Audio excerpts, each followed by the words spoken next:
One Piece quebrou. Direto do flashback que estamos presenciando, surge um dos poderes mais quebrados da série. Enquanto o tirano vai deixando de existir, o ciborgue vai tomando seu lugar e o único vínculo que permanece entre os dois é a sua filha. Essa criança não só herdou a vontade do seu pai de lutar pela liberdade do mundo, como acabou sendo portadora da fruta que pode mudar a realidade por alguns instantes. Essa é Bonnie, a pessoa capaz de distorcer o futuro. E neste maravilhoso capítulo 1101, começamos de onde paramos. Kuma está no Monte Colubo, observando o Luffy. É revelado que naquele ponto da história, nosso querido Chapéu de Palha tinha apenas 16 anos de idade. Lá ele estava treinando alguns golpes, mais especificamente o Gomu Gomu no Ono, o ataque que ele usou para derrotar o Arlong. E se tinha uma coisa que eu achava ser impossível, o nosso querido Oda veio e mostrou ser realmente possível. Afinal de contas, somos levados para um flashback dentro de um flashback. Em uma de suas viagens, junto com o exército revolucionário, Kuma diz para o Dragon que ele percebeu que o seu capitão conhece bastante aquela ilha, e que inclusive quando o bucaneiro foi dar uma olhada por lá, ele achou uma vila remota nos arredores e que lá havia um garoto. Olha, a primeira coisa que eu preciso dizer em relação a isso é que o Kuma é um verdadeiro stalker. Não pode ver o seu capitão fazendo alguma coisa que lá vai ele utilizar os poderes da sua mão da libertação para libertar a sua curiosidade. Porém, brincadeiras à parte, isso nos mostra um pouco sobre a personalidade do Dragon e sobre como na verdade ele se sentia em relação ao Luffy.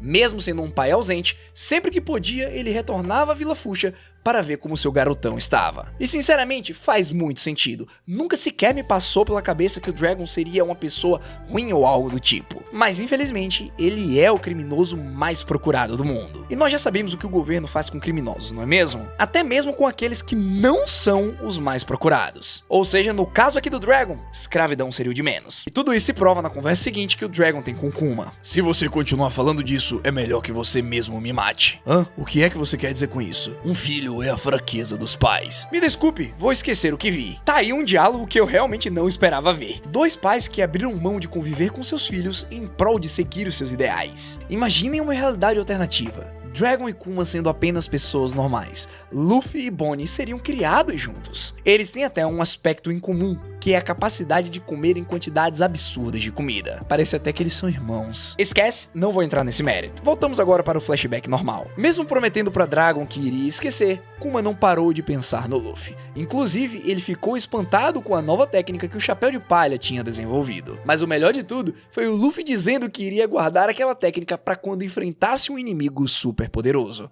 Afinal, ele precisa estar preparado para alguém tentar tirar seus amigos de perto dele. Ele diz que se alguém chegar a tentar isso, ele vai acertar essa técnica na pessoa. E ele realmente acertou o Arlong com toda a sua força, quando o Tritão tentou levar a Nami embora. De repente, o Chichibukai recebe uma ligação do governo mundial.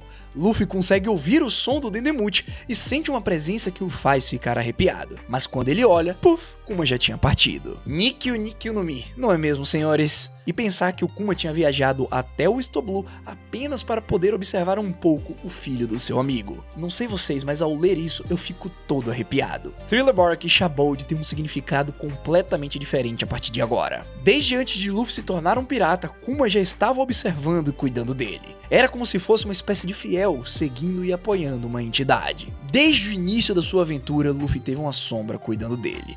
E até mesmo quando essa sombra perdeu sua humanidade, ele inconscientemente continuou ajudando Luffy. E eu aqui acredito que seja apenas Oda brincando com a narrativa. Existe sim a chance de Kuma saber que Luffy tinha comido a fruta de Nika, porque como veremos no final do capítulo, embora o bucaneiro não soubesse ao certo como o guerreiro da libertação se parecia, ele sabe que seu corpo tem propriedades de borracha. Mas independente dele saber ou não da verdade, precisamos concordar com uma coisa. Kuma estava cuidando do Luffy porque ele era filho do seu amigo e de certa forma, ele se sentia grato em relação ao Dragon por ter sugerido o Vegapunk em um momento crítico. Afinal de contas, graças a isso, Bonnie conseguiu ser curada. Ou seja, nesse momento e em todos os outros que se sucederam, Kuma esteve ao lado da pessoa que viria a ser o guerreiro da libertação que ele e todos os bucaneiros que morreram estavam aguardando ansiosamente. Que história linda! O melhor de tudo é que quando Luffy percebeu a presença do Kuma, a primeira coisa que ele pensou foi o seguinte: Deve ter algum animal muito forte nessa floresta que eu ainda tenho que derrotar. Típico Luffy de se dizer. Na sequência, Kuma foi obrigado a sair da Ilha Down para cumprir uma ordem do governo mundial. Alguns piratas tinham roubado um navio mercante. As ordens do Chichibukai era afundar o navio com todas as pessoas dentro. Porém, ele não fez isso. Ele ignora suas ordens. Primeiro, ele ajuda os feridos do navio que foi atacado e na sequência ele intercepta os piratas dizendo para eles se entregarem. Mas em nenhum momento ele sequer atacou alguém. Kuma continuou com sua metodologia única de ajudar as pessoas, independente de quem elas eram. Continuando, ao longo do capítulo vemos uma das coisas mais fofas possíveis. Kuma continua mandando várias cartas para Bonnie. Cartas que descrevem o quanto o bucaneiro ama sua filha.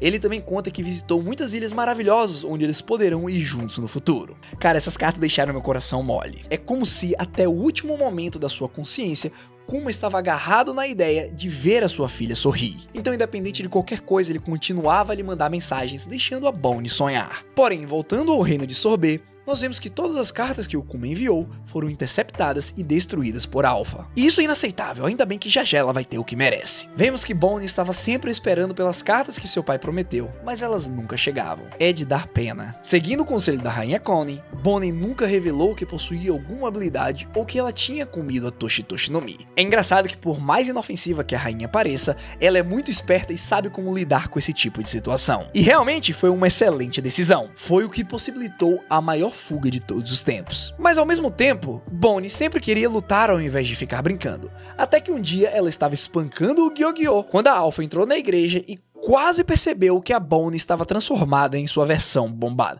Claro que rapidamente a pequena desfaz suas habilidades, fazendo com que a Alpha pense que estava imaginando coisas. Seguindo, vamos para Egghead, no laboratório do Vegapunk, onde nós vemos um encontro interessante. Kuma acaba conhecendo o clone da Stussy e um diálogo meio melancólico acontece ali. Stussy diz que não sabe quem é mais infeliz, um humano sem consciência ou um clone com consciência. Agora eu fico me perguntando se a Stussy verdadeira era desse jeito e que tipo de reação os Piratas Rocks tinham quando ela ficava dramática dessa maneira. Tá aí uma interação que eu acharia legal de ver, principalmente com o Newgate. Vegapunk fica bem brabo com a afirmação e diz pra ela parar de bobagem porque ela é uma humana assim como qualquer outra. O cientista então volta sua atenção pro Kuma e então percebemos que o momento está chegando. Falta apenas um ano pro bucaneiro se transformar completamente em um robô. Assim que as modificações estiverem completas, o grande urso não terá mais nenhuma memória ou emoção. Vegapunk explica que até mesmo o senso de empatia será perdido, dizendo que seria até possível que o Kuma mate uma criança se essa for a ordem do governo. Porém, o doutor promete que deixará Kuma com a sua consciência até o último segundo. Agora dá pra gente entender melhor do porquê que o tio Punk tava daquela maneira quando a gente o conheceu pela primeira vez. Desde o primeiro momento que a Bonnie saiu correndo atrás dele, a sua expressão já dizia que não queria que ela se envolvesse nesse assunto. Isso tudo foi muito tenso e pesado para todos que estavam envolvidos, menos, é claro, pro Saturn, que sinceramente o Oda está fazendo um excelente trabalho em tornar o ancião a pessoa mais odiada de toda a série, talvez até mais do que o próprio São Carlos. E essa afirmação é séria. Mesmo sob a pressão e a iminência de deixar de existir, o bucaneiro continua escrevendo cartas para sua filha. Afinal, ele quer que ela saiba como ele se sente e o quanto ele a ama. Isso me faz odiar a Alpha ainda mais. De volta ao reino de Sorbet mais uma vez, vemos que Bonnie celebrou o seu 9º aniversário e nada das cartas de Kuma chegarem. Ela fica extremamente frustrada e triste, achando que seu pai tinha esquecido dela. Olha essa expressão, não é de partir o coração? É nos mostrado que Kuma continuou ajudando o exército revolucionário de vez em quando, mas ele não era mais o mesmo. Ele tinha se tornado uma pessoa que nunca falava. Ele não dirigia a palavra nem mesmo pro Dragon. Ele chegava, salvava quem tinha que salvar e ia embora. Claro que todos os amigos mais próximos do Kuma sabiam que havia um motivo por trás daquele comportamento, ou seja, eles nunca sequer criticaram. Foram sempre muito respeitosos em relação a essa situação, pois sabiam que tinha sido a escolha do Kuma, e que qualquer coisa que eles fizessem poderia acarretar na morte da Bonnie, ou pior, fazer com que ela se tornasse uma escrava. Não era necessário que o Kuma explicasse isso pro Dragon entender. Ele é o comandante do exército revolucionário que desertou a marinha. Ele é o que mais sabe o quão podre é o governo. Então, para ele simplesmente ficar quieto enquanto seu amigo se deteriorava e se transformava em uma máquina de guerra sem consciência, é porque ele entendia seus sentimentos. O tempo passa e vemos que, então, concluiu um ano desde que a Bonnie tinha feito a cirurgia. Agora, ela estava 100% curada. Porém, a agente da CP8 não permitiria que Bonnie saísse até que ela tivesse completado os seus 10 anos. Porém, um dia a Connie conseguiu uma informação. Aparentemente, algum dos médicos deixou escapar que todos ali eram agentes do governo. Sabendo disso, todas as pessoas do reino começaram a planejar a fuga da Bonnie. A rainha revela que está desconfiada do motivo do porquê que o governo iria deixar uma garotinha presa por mais 6 meses e também acha bem estranho Kuma não ter escrito uma carta sequer. E então aqui vemos como foi formada a tripulação da pirata da pior geração, Jiri Bonin. Eles até fizeram uma reforma do barco para que ele ficasse parecendo um navio pirata e decoraram ele para parecer com uma pizza. Até mesmo nessas situações tem comida envolvida. Isso aqui é quase uma Big Mom. Se bem que, se eu me lembro bem, houve uma época que as pessoas estavam teorizando que a Bonnie, na verdade, era filha de Lilin, não é mesmo? E agora nós vamos para uma parte que eu simplesmente achei genial e quebrou todas as minhas expectativas. Connie e Bonnie trocaram de roupa. Depois, a pequena usa seus poderes para ficar idêntica à rainha. E então, pela primeira vez desde que ela foi diagnosticada com a doença, ela entra em contato com uma luz natural. Essa cena representa o significado explícito de sacrifício e superação. Desde que nasceu, Bonnie teve sorte de ter um pai como Kuma, mas mesmo assim ela quase bateu na porta do arrasta pra cima. Vê-la saindo da igreja e passando pelos guardas é simplesmente magnífico de se presenciar. Porém, as coisas jamais seriam tão simples assim. Por mais que a Bonnie tenha conseguido chegar até o navio, Alpha percebeu que era um disfarce e saiu correndo atrás dela usando seu Gepou. Por mais que a filha do Kuma tenha treinado desde pequena, não é como a gente fosse imaginar que uma menina de 10 anos pudesse fazer algo contra um agente da CPH. Contudo, é neste exato momento que o One Piece quebra. E eu tenho que admitir que isso é meio que problemático, uma vez que o nome do mangá é uma peça. E agora ele está dividido em várias peças. Bonnie começa a se lembrar de um dia, anos atrás, que ela perguntou para o seu pai como Nika parecia. E aqui vem a resposta que possivelmente confirma as nossas suspeitas sobre o Kuma que nós comentamos lá em cima. Ele responde que não tem certeza, e tudo que ele sabe é que o corpo de Nika tem propriedade de borracha e ele pode lutar da maneira que ele quiser. E então, ao saber disso, Bonnie usa sua habilidade chamada Futuro Distorcido. Ela simplesmente muda a própria realidade. Ela se coloca em um futuro onde ela pareça com Nika. Em uma cena épica, Bonnie acerta Alpha com um punho gigante, igual ao Gear Third do Luffy. Com esse poder, ela consegue vencer a agente do governo e fugir do reino de Sorbet. Mas para tudo! Primeiro que a Cypher Pool deve ser a organização mais incompetente do governo. Eles não fazem nada direito. Quando o Kuma disse que ninguém pensava que o Rob Lute pudesse ser derrotado, certeza que ele estava sendo super sarcástico. Não é possível. Mas naquela situação ninguém conseguiu entender o sarcasmo por trás das suas palavras, por conta que ele não conseguia expressar suas emoções, afinal de contas ele já tinha se tornado um ciborgue completo. Segundo, o que foi isso? Que a Bonnie conseguia manipular a idade e linhas temporais a gente sabia, mas imaginar que ela conseguia escolher algo tão específico como isso é outra coisa. A menina, com 10 anos, usou uma habilidade que se equipara a qualquer fruta logia ou zoa mítica, se não for, claro, mais roubado ainda. Aqui vai um pensamento: se ela treinar seu poder, despertá-lo, conseguir mais informações sobre o Nika e chegar na sua idade Prime, será que ela consegue copiar completamente o Gear 5? Pelo que tudo indica, é isso mesmo. Agora, o porquê dela não ter usado esse poder na luta contra o Saturn é a grande incógnita.